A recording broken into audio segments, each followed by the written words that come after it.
காலு, என்ன வந்ததுல இருந்து எதுவுமே பேசாம மௌனமா உக்காந்துருக்க? என்ன விஷயம் சொல்லு. மாமா, இந்த தடவை வயல்ல நெல்லு பயிர் பண்ணியிருந்தோம். அதுல எங்களுக்கு ரொம்பவும் லாஸ் ஆயிடுச்சு. அதனால அடுத்து என்ன பண்றதுன்னே புரியல. விவசாயம் பண்ணவே ரொம்பவும் பயமா இருக்கு. காலு, விவசாயம்னு வந்துட்டாலே நஷ்டம் எல்லாம் சர்வசாதாரணம். வேணும்னா ஒன்று செய்.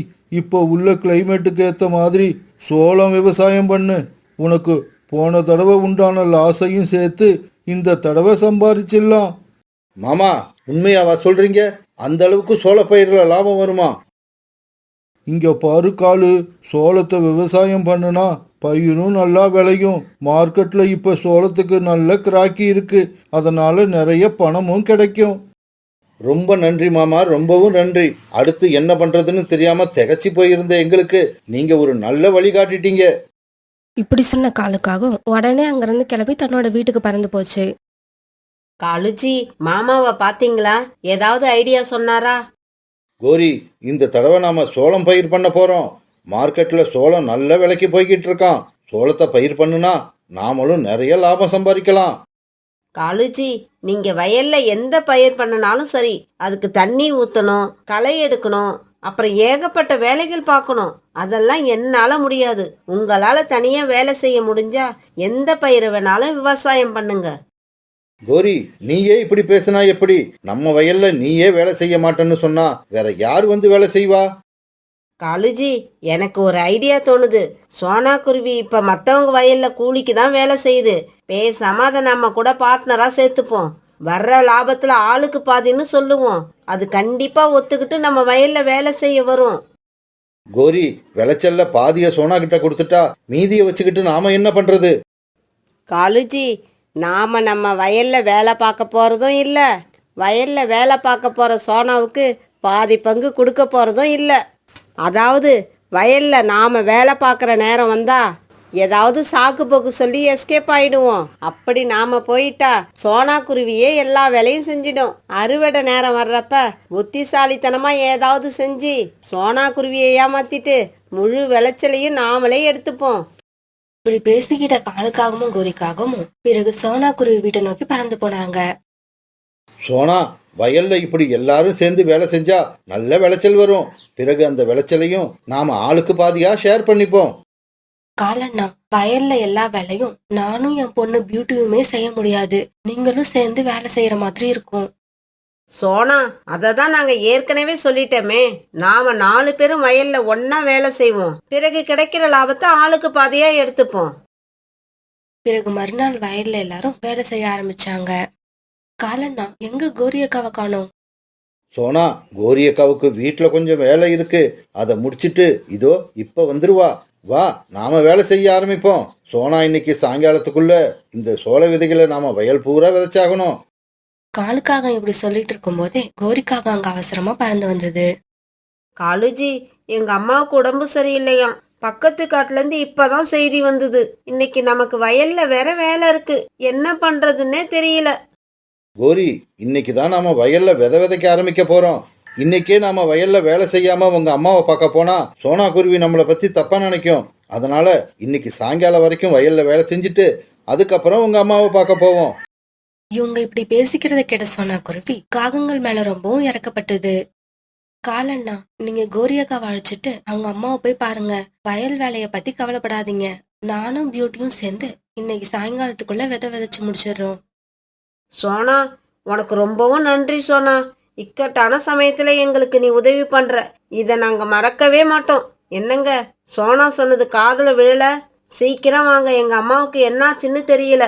உடனே போய் பார்க்கணும் போல இருக்கு. கோரிக்காக இப்படி சொல்லி காலுக்காக தாழிச்சுக்கிட்டு பறந்து போச்சு. கொஞ்ச தூரம் இப்படி போன இவங்க ஒரு அருவிக்கரையில உட்காந்து இப்படி பேச ஆரம்பிச்சாங்க. கோரி, உன்னோட நடிப்பு ரொம்பவும் சூப்பரா இருந்தது. உண்மையிலேயே உங்க அம்மாவுக்கு உடம்பு சரியில்லையோன்னு நானே நினைச்சிட்டேன்னா பாத்துக்க. இந்த மாதிரி கொஞ்ச நேரம் அருவிக்கரையில உட்காந்து ஜாலியா பேசிக்கிட்டு இருந்த காலுக்காகவும் கோரிக்காகவும் பிறகு அங்க அப்படியே படுத்து தூங்க ஆரம்பிச்சாங்க. அம்மா, வாங்க நாம விதை விதைக்க ஆரம்பிப்போம். இப்பவே ஆரம்பிச்சாதான் சாயங்காலத்துக்குள்ள பூரா விதைகளையும் விதைச்சு முடிக்க முடியும். இப்படி பேசிக்கிட்ட சோனா குருவியும் பியூட்டியும் பிறகு வயல்ல விதைகளை விதைக்க ஆரம்பிச்சாங்க. நாள் முழுக்க ரொம்பவும் கவனமா வேலை செஞ்சாங்க. அன்னைக்கு சாயங்காலம் ஆச்சு. சோனா குருவியும் பியூட்டியும் சேர்ந்து அந்த வயல் முழுக்க விதைகளை சரியான முறையில விதைச்சு முடிச்சாங்க. பிறகு சோனா குருவி தான் பொண்ணு பியூட்டியை அழைச்சுக்கிட்டு தன்னோட வீட்டுக்கு பறந்து போச்சு. இப்படியே சில நாட்கள் நகர்ந்துச்சு. இப்ப சோனா வயல்ல சோள பயிர் விளைஞ்சு மேல வந்திருந்தது. ஆனா அந்த சோள பயிர்கள் கூடவே தேவையில்லாத செடிகளும் முளைஞ்சு வந்திருந்தது. ஒரு நாள் காலையில சோனா குருவி, பியூட்டி, காலுக்காகவும் கோரிக்காகவும் இவங்க 4 பேருமே வயலுக்கு வேலை செய்யறதுக்காக வந்திருந்தாங்க. காலண்ணா, நானும் பியூட்டியும் வயல்ல முளைஞ்சிருக்க களைகளை பிடுங்கி தூர போடுறோம். நீங்களும் கோரியாக்காவும் போய் இந்த பயிர்களுக்கு ஊத்த தண்ணீர் எடுத்துட்டு வாங்க. சோனா குருவி இப்படி சொல்ல காலுக்காகவும் கோரிக்காகவும் தண்ணீர் எடுக்க அருவிக்கரைக்கு பறந்து போனாங்க. அம்மா, தேவையில்லாத செடிகளை எதுக்காக நாம பிடுங்கி வெளியில எறியணும்? பியூட்டி, தேவையில்லாத செடிகளை நம்ம வயல்லே விட்டு வச்சிருந்தா சோள பயிர்களுக்கு போக வேண்டிய சத்து எல்லாம் அந்த செடிகள் உறிஞ்சு வளர ஆரம்பிக்கும். இப்படி நடந்தா சோள பயிர்களுக்கு சரியான வளர்ச்சி கிடைக்காது. பிறகு சோனா குருவியும் பியூட்டியும் சேர்ந்து வயல்ல தேவையில்லாம முளைஞ்சிருக்க களைகளை பிடுங்கி தூர எறிய ஆரம்பிச்சாங்க. கோரி, எனக்கு என்னவோ இன்னைக்கு தூக்கம் அதிகமா வருது. அதனால நான் இங்க படுத்து தூங்குறேன். நீ தண்ணீரை எடுத்துக்கிட்டு நம்ம வயலுக்கு சீக்கிரமா போ. இங்க பாருங்க காலு, அந்த வயல் என்னோடது மட்டும் இல்ல, உங்களுக்கும் அதுல பங்கு இருக்கு. நீங்க வேலை செய்ய வரலன்னா நானும் அங்க போக மாட்டேன். தூக்கம் உங்களுக்கு மட்டும்தான் வருமா? எனக்கும் வரும். நீங்க இங்க தூங்குங்க, நான் வீட்டுல போய் தூங்குறேன். இப்படி சொன்ன கோரிக்காக பிறகு பறந்து தன்னுடைய வீட்டுக்கு போயிடுச்சு. காலுக்காக அந்த நதிக்கரையில படுத்து தூங்க ஆரம்பிச்சிருச்சு. இப்ப சோனா குருவியும் பியூட்டியும் தங்களுடைய வேலையை பூரா செஞ்சு முடிச்சிட்டாங்க. இருந்தாலும் வயலுக்கு நீர் எடுக்க போன காலுக்காகவும் கோரிக்காகவும் அது வரைக்கும் திரும்பி வரல. அதனால சோனா குருவி அவங்கள தேடி நதிக்கரைக்கு பறந்து போச்சு. என்ன இது, காலண்ணா இப்படி படுத்து தூங்கிட்டு இருக்காங்க, பாவம் உடல்நிலை சரியில்லை போல இருக்கு. சரி, நாமளே தண்ணி எடுத்துக்கிட்டு போய் பயிர்களுக்கு ஊத்துவோம். இப்படி நினைச்ச சோனா குருவி பிறகு தண்ணி எடுத்துக்கிட்டு போய் வயல்ல உள்ள செடிகளுக்கு ஊத்த ஆரம்பிச்சது. சோனா குருவியும் பியூட்டியும் ராப்பகல் பாராம வயல்ல இப்படியே வேலை செஞ்சுக்கிட்டு இருந்தாங்க. இப்படியே சில நாட்கள் நகர்ந்துச்சு. இப்ப காலுக்காகத்தோட சோள பயிர்கள் ரொம்பவும் நல்ல முறையில விளைஞ்சு வந்திருந்தது. தங்களுடைய உழைப்பு எல்லாம் வீண் போகாம சோள கதிர்கள் விளைஞ்சு வந்திருக்கிறத பார்த்துட்டு சோனா குருவியும் பியூட்டியும் ரொம்பவும் சந்தோஷப்பட்டாங்க.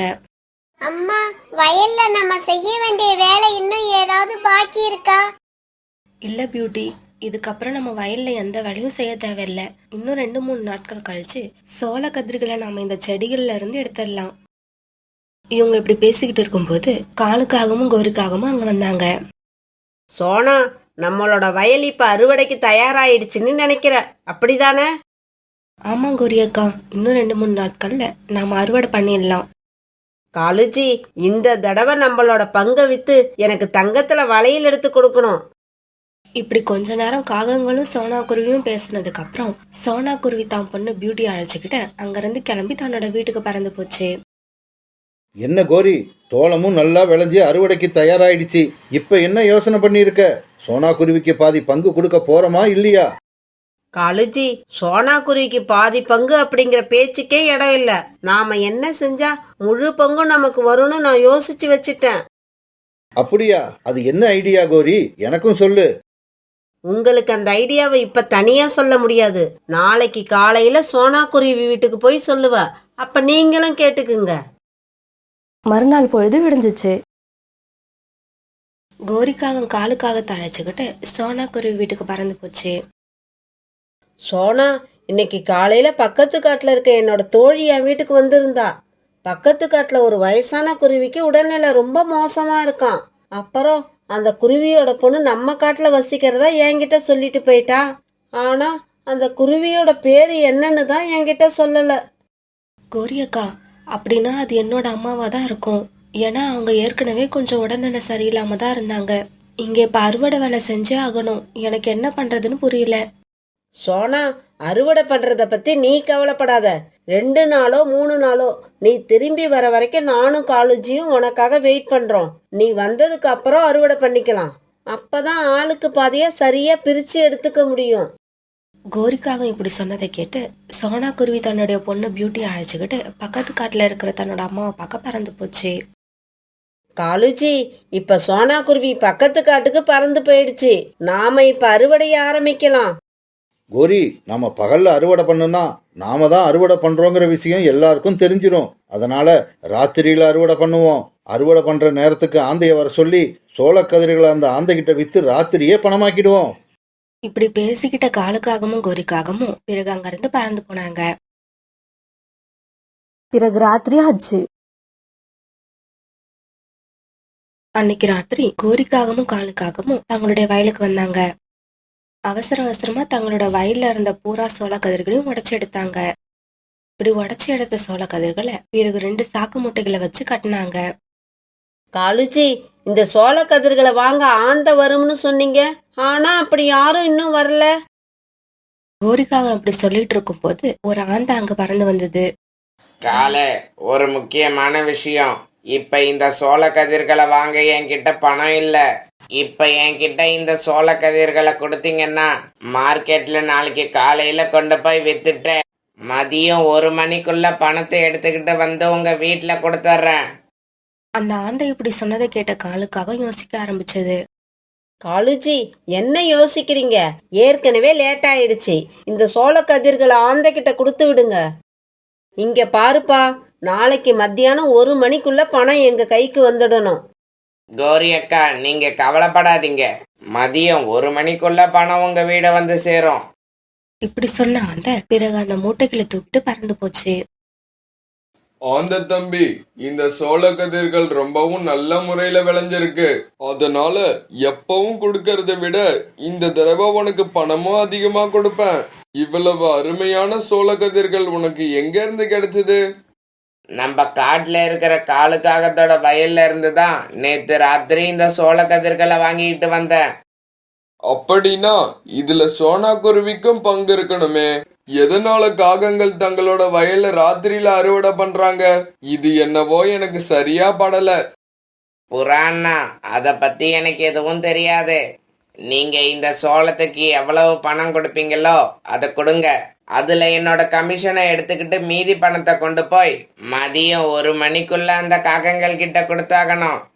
அப்படியா? அப்ப நான் ஒண்ணு பண்ணுவோம். என்கிட்ட இப்ப பணம் கொஞ்சம் குறைச்சலா இருக்கு. அதனால மதியம் சரியா 1 மணிக்கு இந்த பணத்தை எடுத்துக்கிட்டு நானே காலுக்காகத்தோட வயலுக்கு வந்துடுறேன். நீனும் அங்க வந்துரு. பிறகு அன்னைக்கு காலையில பக்கத்து காட்டுல இருந்து சோனா குருவி தன்னோட காட்டுக்கு திரும்பி வந்தது. காலுக்காகத்தோட வயல போய் பார்த்து ரொம்பவும் அதிர்ச்சி ஆயிடுச்சு. ஏன்னா அந்த வயல்ல ஒரு சோள கதிர் கூட மீதி இல்ல. எல்லாத்தையும் யாரோ பறிச்சுட்டு போயிருந்தாங்க. அந்த வயல்ல இன்னொரு பக்கம் காலுக்காகவும் கோரிக்காகவும் நின்று அழுதுகிட்டு இருந்தாங்க. சோனா குருவியும் பியூட்டியும் உடனே அங்க அழுதுகிட்டு நின்னுகிட்டு இருந்த காகங்கள் கிட்ட போனாங்க. சோனா, நாம மோசம் போயிட்டோம் பாத்தியா? ராத்திரியோட ராத்திரியா நம்ம வயல்ல இருந்த எல்லா சோளத்தையும் யாரோ பறிச்சுக்கிட்டு போயிட்டாங்க. இதை கேட்டுட்டு சோனா குருவியும் பியூட்டியும் அழ ஆரம்பிச்சாங்க. கோரி அக்கா, நானும் என் பொண்ணு பியூட்டியும் இந்த வயல்ல ராப்பகலா வேலை செஞ்சோம். ஆனா அதுக்குரிய பலன் எங்களுக்கு கிடைக்கல. இந்த வயல்ல வேலை செஞ்ச நேரத்துல நாங்க கூலி வேலைக்கு போயிருந்தாலாவது எங்களுக்கு சம்பளம் கிடைச்சிருக்கும். இப்ப அதுவும் இல்லாம போயிடுச்சு. இவங்க இப்படி அழுதுகிட்டு இருக்கப்ப புறா சோள கதிர்களுக்கான பணத்தை எடுத்துக்கிட்டு அங்க வந்தது. சோனா அழறத பார்த்த புறா இப்படி பேச ஆரம்பிச்சது. சோனா, அழாத. உன்னோட உழைப்பு ஒரு நாளும் வீணா போகாது. இந்தா உன் உழைப்புக்கான பணம். காகங்களே, இது உங்களுக்கான பணம். ஆந்த தம்பி, இந்தா உனக்கு சேர வேண்டிய கமிஷன் பணம். பிறகு நடந்த எல்லாத்தையும் சோனா குருவி கிட்ட புறா தெளிவா எடுத்து சொல்லுச்சு. அதை கேட்ட காலுக்காகவும் குறிக்காகவும் அவமானத்துல தலையை குனிஞ்சுக்கிட்டு நின்னாங்க. காலன்னா கோரியக்கா, நீங்க 2 பேரும் இந்த வயல்ல விதை விதைக்க ஆரம்பிச்சதுல இருந்து ஒரு வேலை கூட செய்யவே இல்ல. அதை நான் பொறுத்துக்கிட்டேன். ஆனா எனக்கு தெரியாம அறுவடை பண்ணி சோளத்தை திருடணும்னு நீங்க நினைச்சதை என்னால பொறுத்துக்க முடியாது. இதுக்கப்புறம் நீங்க என்னோட முகத்துல முழிக்கவே முழிக்காதீங்க. போங்க இங்க இருந்து. சோனா இப்படி சொன்ன உடனே காலுக்காகவும் கோரிக்காகவும் தாங்கள் செஞ்ச தவறை நினைச்சு அழுதுகிட்டே அங்கிருந்து பறந்து போனாங்க.